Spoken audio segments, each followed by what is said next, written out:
Selamat malam. Hari ini kita akan ngobrol dengan petani milenial ya. Kita kedatangan 2 orang petani milenial dan cewek. Nah, ini yang agak berbeda. Ini kita akan wawancara.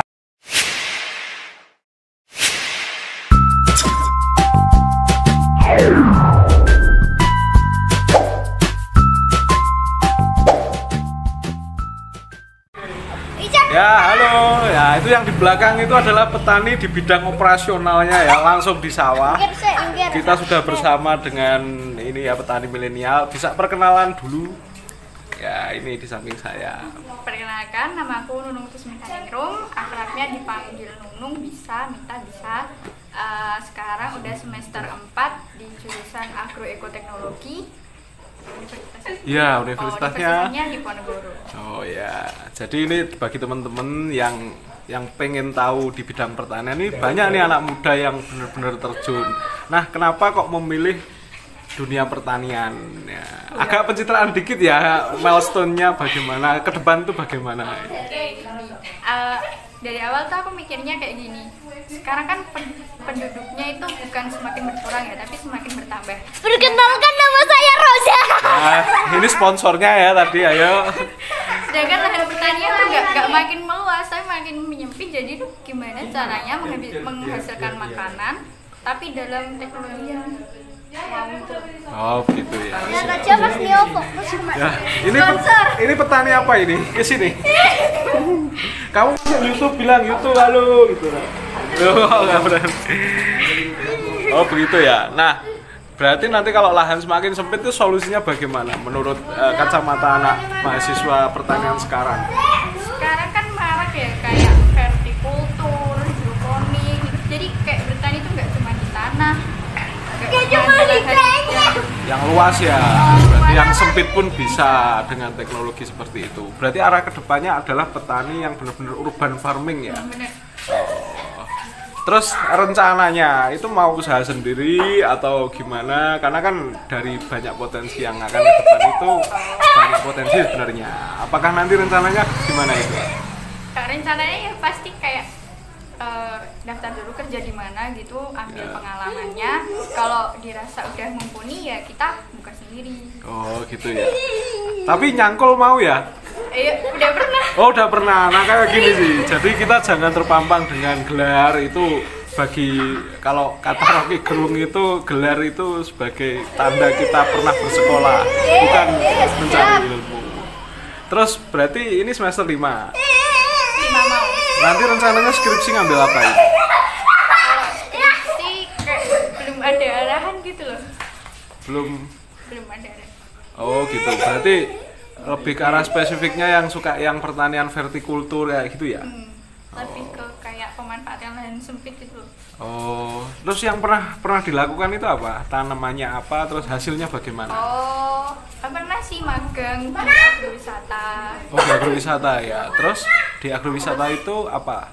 Komoditasnya? Komoditasnya banyak. Ada itu kayak yang benar-benar khas di sana itu kelengkeng sama jambu kristal. Oh, tapi itu. di sana juga ada hidroponik. Terus kayak itu apa sistem irigasi Oh, drip irrigation sama kayak yang di Israel Danau Tiberias itu ya. Terus dengan adanya teknologi itu pertaniannya semakin meningkat atau gimana? Apa bedanya dengan yang konven yang sekarang dipakai? Kalau konvensional itu lebih apa ya, ke iklim sih, kalau nggak sesuai iklim. Oh, berarti jadi kayak ngikut musim gitu. Kalau yang teknologi ini nggak peduli musim. Nggak peduli musim, jadi tetap bisa produksi gitu. Oh gitu ya. Berarti pakai greenhouse nggak tuh? Pakai. Oh pakai greenhouse. Jadi kayak gitu ya. Ini teman-teman bagi pemuda-pemuda yang ragu dengan pertanian, ini ternyata banyak nih para pemuda yang terjun di dunia pertanian. Nah terima kasih Mbak Mita. Mungkin ada apa saran-saran bagi pemuda-pemuda yang jadi penonton di ladang di kita nih? Sarannya gini ya, kalau mau belajar bertani tuh ya ayo aja, nggak usah peduli kayak petani apa sih kayak kalau nggak ada petani kita makan apa. Wah iya, makan apa ya, nanti beli ya di KFC. Siap, terima kasih Mbak Mita, nanti kita sambung lagi mungkin ada di part-part berikutnya. Oke.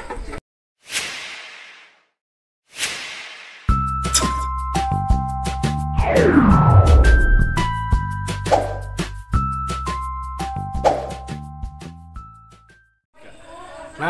kita akan mewawancarai petani milenial yang kedua ya. Kalau tadi Mbak Mita dari Universitas Diponegoro, sekarang kita mau mewawancarai petani milenial kedua. Silahkan perkenalan. Hai guys, perkenalkan namaku Amalia Cahyani Pertiwi, biasa dipanggil Amal atau Lia.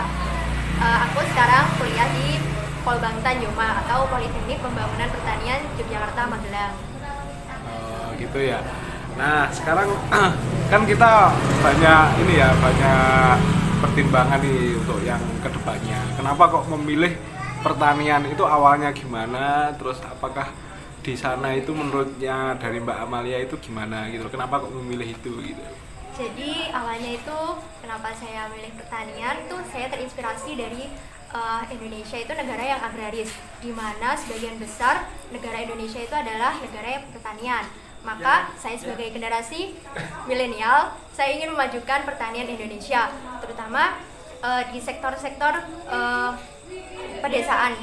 Nah kan biasanya di pedesaan itu masih menggunakan cara-cara yang tradisional. Nah saya pengen memajukan Indonesia menggunakan mekanisasi yang modern. Oh begitu ya. Nah tapi mau ya kalau macul di sawah itu mau ya? Atau nggak mau hanya di kantor saja nanti? Jelas sudah pernah dong. Oh sudah pernah ya. Terus kalau dari teknologi itu seperti apa? Misalkan di sawah sekarang itu pakai manual, terus mau mekanisasi itu contohnya seperti apa?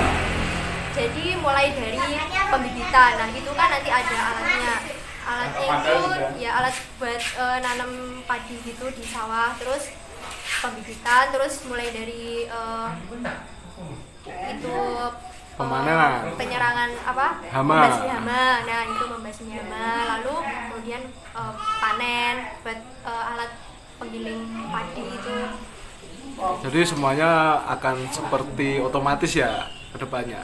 Ya. Nah, tapi ada efeknya itu. Kalau seandainya itu diterapkan berarti ada tenaga kerja yang bakal hilang nih. Yang contohnya sebelumnya itu dikerjakan oleh manusia-manusia. Nah, manusia-manusia ini bakal dikemanain supaya tetap terjalin lapangan kerja. Nah, selain nanti memajukan pertanian di Indonesia, nah tenaga kerja tersebut nanti kita membuat suatu badan usaha di mana tenaga kerja itu nanti dipekerjakan di badan usaha tersebut. Oh, berarti di sektor lain, bukan di sektor yang digantikan mesin tadi ya? Gini, nanti kan kita membuat badan usaha di bidang pertanian. Nah, tenaga kerja tersebut nanti kita alihkan ke badan usaha. Oh, jadi tetap tercipta lapangan pekerjaan. Nah, betul sekali. Nah, kalau dari semua komoditas nih, paling suka di komoditas apa?